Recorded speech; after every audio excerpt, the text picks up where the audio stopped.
Olá pessoal, esse módulo de hoje a gente vai fazer uma visão, tá? Uma visão bem ampla sobre a inteligência artificial e processamento de linguagem natural. O objetivo desse módulo é vocês terem uma noção do que é possível fazer hoje de uma forma mais genérica, tá? Em aplicações de diferentes contextos. Bom, tiveram uns marcos bem importantes na inteligência artificial, certo? Por exemplo, desde o início, focando mais na questão das redes neurais artificiais, que são modelos matemáticos que tentam imitar a forma na qual a gente pensa, tá? Os neurônios fazem as conexões, certo? Então tem uns marcos com um viés mais, né, do aprendizado do aprendizado de máquina por redes neurais. A gente vai ter uns marcos importantes como está aí relatado. Então, ou seja, não há décadas, há muitos anos atrás, a gente já tenta encontrar um modelo matemático que represente como nossos neurônios, eles se conectam, né? Então, a gente pode dar um exemplo do Perceptron em 1958, e a partir daí a gente vai melhorando esses modelos, certo? Bom, o que eu queria mais destacar aí é que em 2006, aproximadamente, a gente teve o boom, né, do Deep Learning. Tá? Resumidamente, o que é que aconteceu? A gente teve, não sei se vocês já pararam para perceber, um exemplo é o nosso celular, na forma que a gente digita, o celular aprende a sugestão de texto quando você está digitando no celular, ele aprende a sugerir de uma forma cada vez mais eficaz. É porque a maioria desses algoritmos eles usam o texto que você já escreveu para poder aprender e sugerir as próximas palavras, certo? Então, por que isso é possível agora? Porque por vários fatores, eu estou resumindo aqui em três fatores muito importantes que em mais ou menos 2006 eles se alinharam. A gente teve uma generalização desses modelos. Então, treinar esses modelos ficaram mais fáceis, certo? Por contribuições da ciência, pesquisadores, eles conseguiram desenvolver métodos mais fáceis de conseguir ensinar a máquina, como esses modelos matemáticos que representam esses textos ou essas imagens, depende da aplicação, ou seja, de uma forma genérica, ensinar a máquina. A gente teve o barateamento do poder computacional, principalmente pelas placas gráficas, né, que hoje a gente utiliza ela para processamento paralelo em larga escala, são as GPUs. Então a gente barateou-se a forma, esses modelos demandam muito um poder computacional grande e ficou mais fácil o acesso. Então ajuda na popularização da utilização desses modelos. E ficou mais fácil programar também. Um exemplo, um marco é o TensorFlow, que é um framework, um arcabouço de programação, uma biblioteca de programação que o Google desenvolveu. Então a gente, a partir da década passada, a gente começa a ver de uma forma mais presente na nossa vida, digamos assim, a gente foi um grande marco para a popularização da inteligência artificial nas aplicações nas nossas vidas. Bom, um exemplo que eu trago aqui são a geração, por exemplo, de conteúdo falso, de vídeos falsos, por exemplo. Esse exemplo aí, se vocês forem nesse link, é um exemplo de um vídeo que é falso, a gente chama do inglês fake, de Obama falando. Então, o que é que aconteceu? Foram utilizados vários vídeos, né, pela movimentação dos lábios, da boca dele, do rosto, para falar palavras diferentes, e a voz, a entonação para vários textos. Então, como tem muito vídeo de Obama, pegaram como estudo de caso e treinaram o modelo que você coloca um texto novo e ele cria um vídeo de Obama falando. Tá? Isso já tem alguns anos, isso não é tão novo. Esses vídeos, cada dia mais você vê assuntos relacionados a deepfake, não só com relação a vídeos, mas outro tipo de conteúdo também. Outra contribuição interessante é essa ferramenta do Google. O Google desenvolveu uma inteligência artificial chamada Duplex, que conseguiu ligar para um salão de beleza e marcar um corte, marcar um horário para poder cortar o cabelo, certo? Então esse vídeo aí é em inglês e mostra a ferramenta interagindo com o salão de beleza, certo?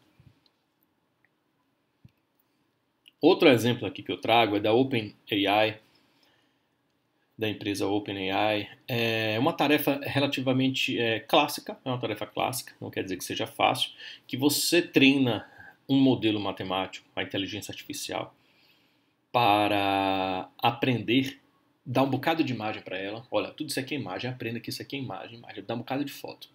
Aí depois você coloca uma foto que ela nunca viu, você dá metade dela, por exemplo aqui, da Santa Ceia, você dá metade dessa obra e diz, olha, não, aqui é a entrada do sistema.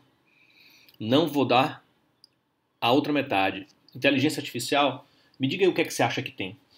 Esse último aqui é o de fato, a foto. E olha aqui esses exemplos aqui, ó. Olha que interessante. Especificamente esse daqui, como ele aprendeu com outras imagens a fazer. Olha a aplicação direta disso aqui. Por exemplo, nesse caso de obra de arte. Imagine que você tem uma obra de arte que precisa ser restaurada.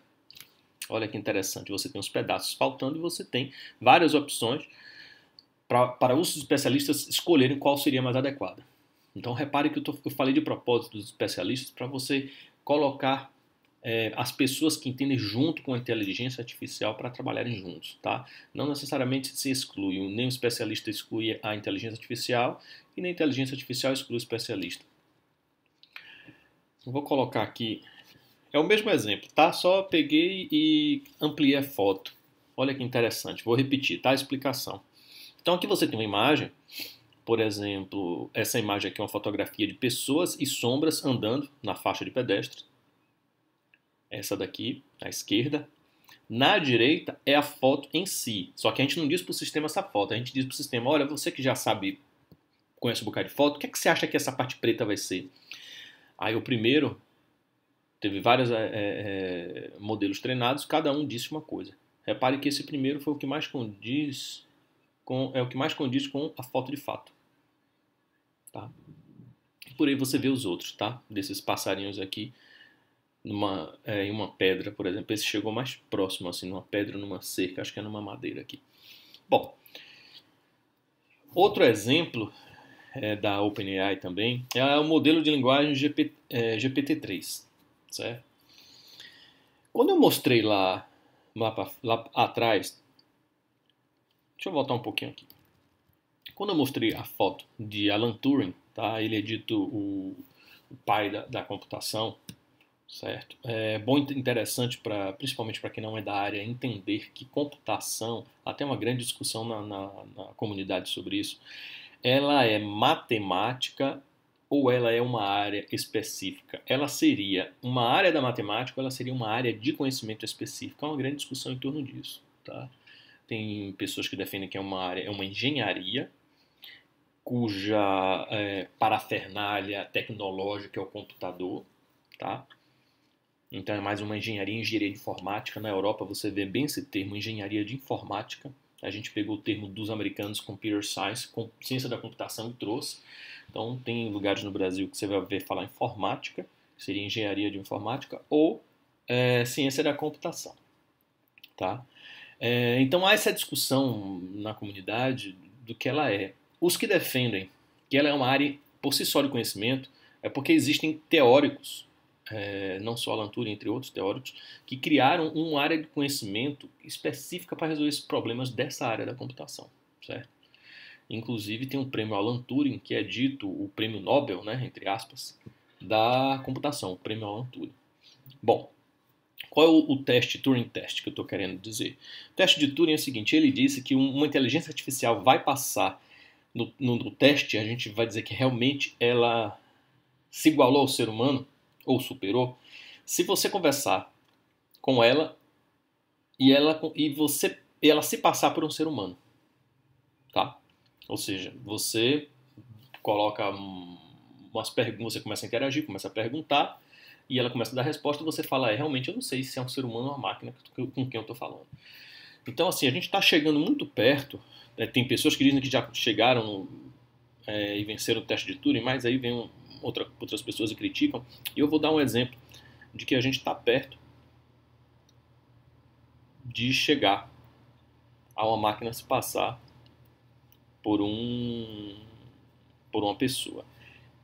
Esse exemplo, eu trouxe o exemplo que o sistema errou, tá? Mas se você for ver nesse link aqui embaixo, você vai ver uma série de perguntas, tá? Que a pessoa ficou testando o sistema fez e que se passa tranquilamente por um ser humano. Quando começou a fazer umas perguntas, como eu posso dizer, com uma licença poética, entre aspas, maior, tá? Eu vou dar um exemplo de pergunta que a gente faz, que aí a limitação chega e você percebe que é uma máquina. É o seguinte, você fala assim, olha, eu tô com uma casa para vender. Eu tô vendendo, ela fica lá no planeta Plutão e a chaminé tem 5 megabytes. Quando você faz uma pergunta dessa para um ser humano, a pessoa vai olhar, vai estranhar, tipo assim, esse cara tá me testando ou esse cara não tá com as ideias aprumadas, né?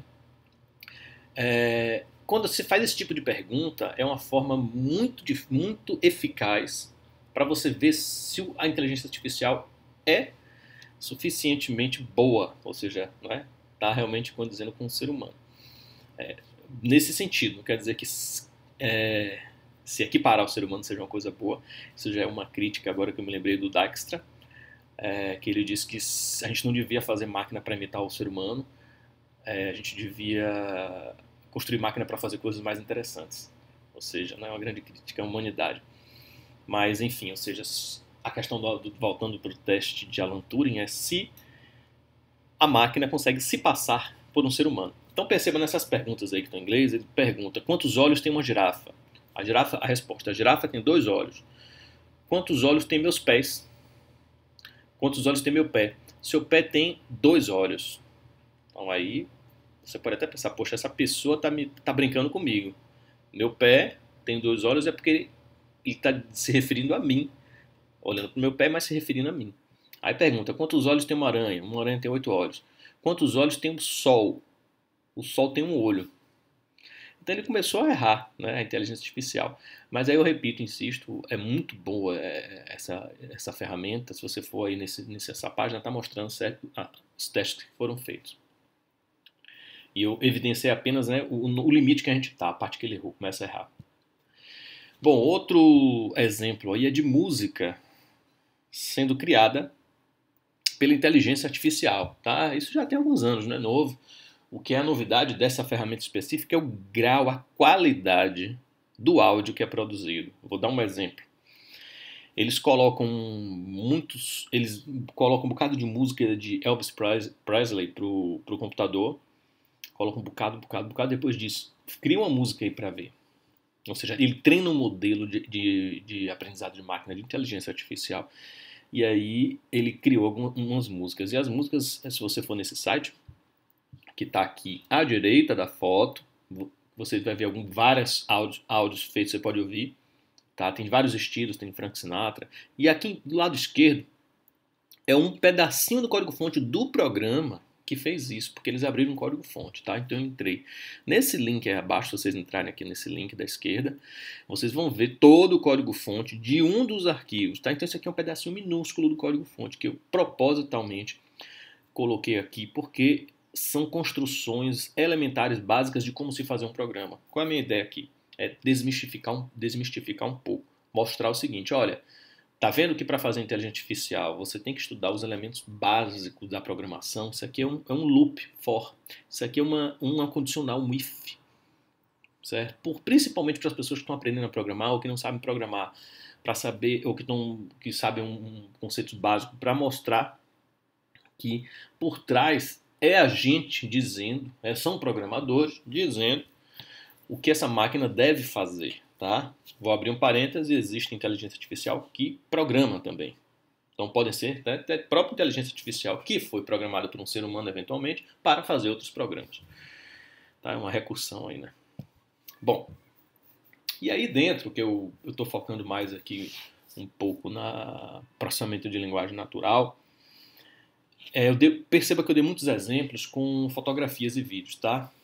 no começo. Depois, agora que eu dei um exemplo com áudio e com que na verdade, o exemplo do Obama tem as duas coisas. Tem vídeo e tem processamento de linguagem natural. Linguagem natural, português, francês, inglês. Linguagem de programação são as linguagens para que a gente programa o computador.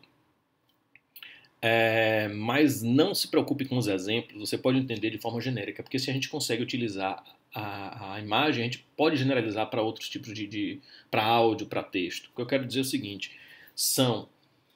uma foto é uma forma, a gente pega essa foto, ela transforma, a gente representa ela no computador através de números, e a partir daí a gente ensina, através de números, o computador a tirar conclusões a partir daquele dado que a gente entrou. Então, eu posso pegar um texto, posso pegar uma foto, posso pegar um áudio e posso transformar tudo isso em número, em representação numérica. Uma vez que eu faço isso, eu posso dizer para o computador. Então, não se preocupe que a base da inteligência, o modelo treinado, pode ser treinado para outras tarefas, de forma bem genérica. Tudo vai depender da quantidade e qualidade dos dados que você tem para dar para essa ferramenta ser treinada. Bom, então focando em processamento de linguagem natural, português, francês, inglês, é uma área interdisciplinar, certo? Por si só. Antigamente, as técnicas, né, não que elas não sejam utilizadas até hoje, existem muitas técnicas eficazes que são utilizadas em regras rígidas, fixas, estáticas. Por exemplo, se um texto aparece uma palavra, é porque o texto é sobre violência e sexo. Se aparecer outra palavra, já é para um conteúdo de público infantil ou é um público de 10 anos de idade. Então, estou dando um exemplo de como você pode escrever um programa que vai categorizar, usando regras estáticas, a partir de um texto, para saber se um livro, por exemplo, qual é o público desse livro. Só que os melhores métodos, abordagens de você processar a linguagem natural, hoje em dia, é você treinando modelos de inteligência artificial, fornecendo um bocado de dados. Examples aqui são dados, exemplos, tá? São dados que a gente coloca para esse sistema. Tá? Muitas abordagens também podem combinar os dois. Vou dar um exemplo bastante simples de uma tarefa, uma aplicação, vamos falar de aplicação de processamento de linguagem natural, que é a similaridade de textos. Tá? Isso aqui é de uma forma estática. Vamos pensar que a gente tem aqui 2 livros de Gabriel Garcia Marques, 100 Anos de Solidão e Memórias Minhas Putas Tristes. E você quer saber, poxa, será que esses livros se parecem? A gente pode desenvolver uma abordagem estática, bem simples, para saber se esses livros se parecem. A gente pode contar as palavras, pode escolher um conjunto de palavras, vamos colocar a palavra amor, e a gente vai ver quantas vezes a palavra amor aparece em cada livro e comparar. Tá? Se o número for próximo, a gente pode chegar à conclusão que sim. Perceba que é uma abordagem, pode ser útil em algumas aplicações, mas é uma abordagem mais ingênua, mais limitada, digamos assim. Tá? Então, como é que a gente pode, por exemplo, melhorar essa abordagem, tentar trazer semântica nessa comparação de texto? Então, a aplicação aqui, eu estou comparando texto. Coloquei 2 livros como exemplo, mas podem ser 2 frases, 2 palavras, tá? Para simplificar o exemplo. A gente pode usar aprendizado de máquina, certo? Por exemplo, a gente pode subtrair 2 vetores. Eu estou falando de matemática, tá? Aquela matemática que a gente aprende, elementar, que tem 2 vetores e um vetor subtraindo do outro. É aquilo mesmo, certo? É uma das formas, certo? É uma das formas de se fazer isso. Como assim? Vamos supor que eu tenho um vetor A, que representa a palavra saudade, e tenho o vetor B, em vermelho, que representa a palavra prazo. A gente subtrai um do outro e vê o quão similares elas são, essas palavras. Se o vetor o resultante for um vetor grande, vamos dizer assim, a gente pode inferir e dizer que essas palavras não são muito próximas. Mas, por exemplo, se a palavra fosse a palavra saudade e casa, casa poderia já estar mais próximo, um vetorzinho C aqui onde eu estou com o mouse, certo? E aí a distância seria menor.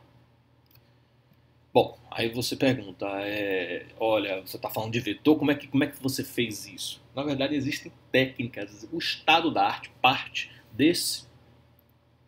desse princípio que foi estabelecido mais ou menos em 2013, tá? Que é qual o princípio? Que a gente vai utilizar aprendizado de máquina para criar vetores que representam palavras. Aquele vetor da imagem que eu botei antes, deixa eu voltar aqui, é um vetor bidimensional, são duas dimensões, está no plano, tá? X, Y. Aqui eu coloquei um exemplo de vetor, salvo engano, são 30 dimensões, certo? Cada desenho aqui, eu peguei desse site, tá? Que é bastante, muito didático, muito bom, que ele explica o Word Embeddings, é da abordagem que eu estou mostrando para vocês. Só que em vez de vetor de um número, ele colocou uma cor. Cada retângulozinho desse é um número entre 0 e 1. 0,05298 e por aí vai. Aí ele colocou umas cores só para ficar visível para a gente. Ou seja, o vermelho, quanto mais vermelho, por exemplo, elas mais se parecem essas palavras. Quanto mais azul, é o índice que está mostrando da representação numérica que essas palavras se diferem. Como assim se difere? Não. É isso mesmo. É dessa forma que você simples mesmo que vocês estão pensando. Eu pego uma palavra, para cada palavra eu vou treinar, eu vou descobrir qual é a sequência de números. Tá? Aqui são 30 números, é porque cada número está representado por uma cor.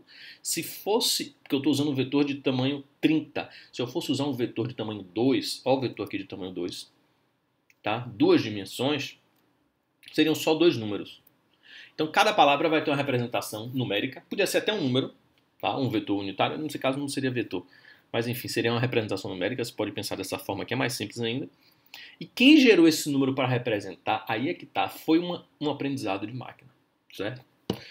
A gente chama isso, só por curiosidade, de Word Embeddings, certo?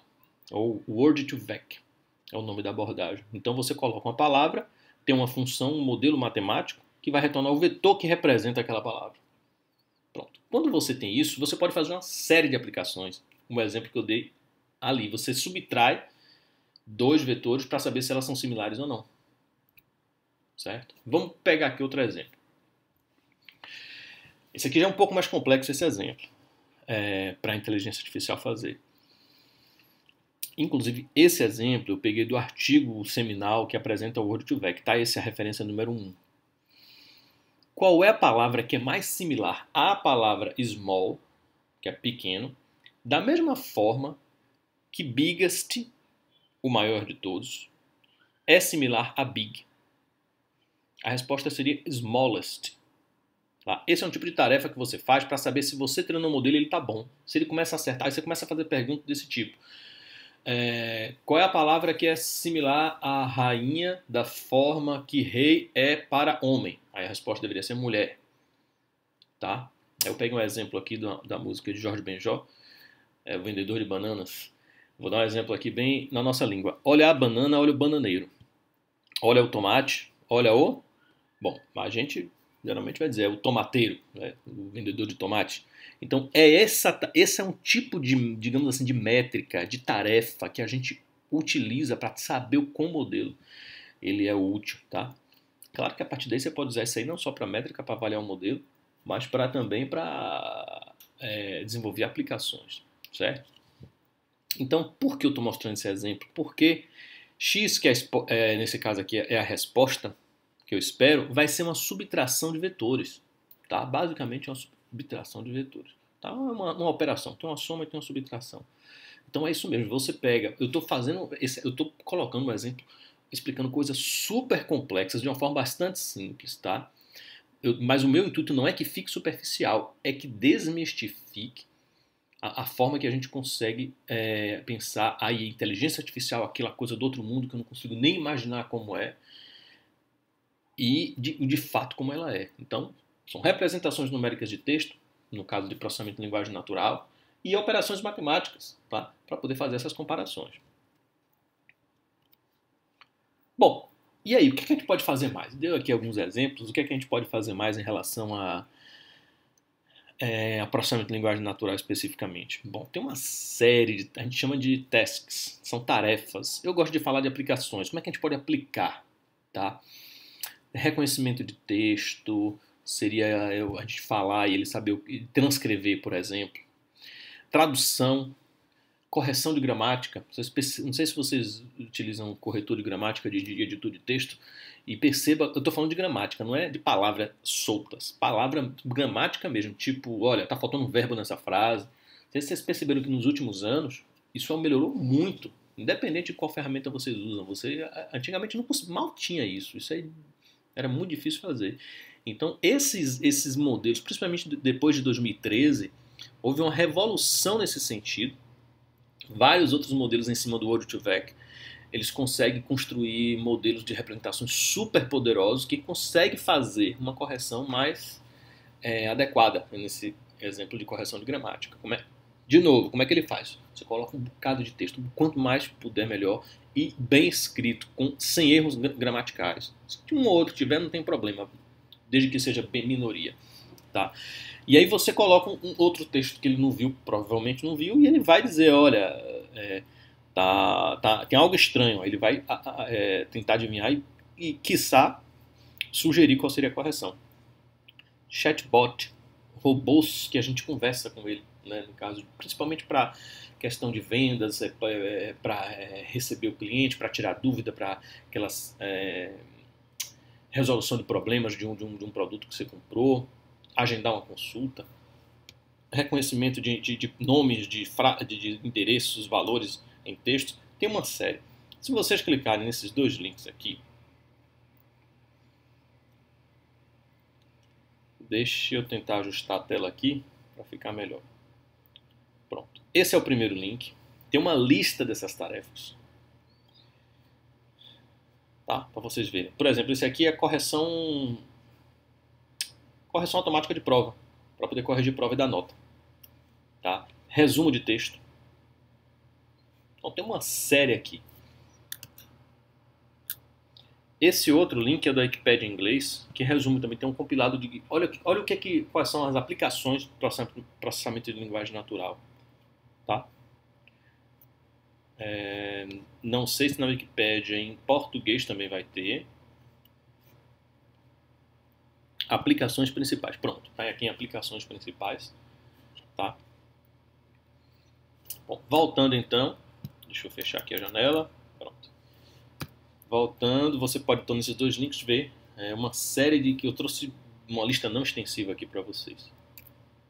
Bom, eu vou findar então esse módulo com a sugestão de um material complementar, tá?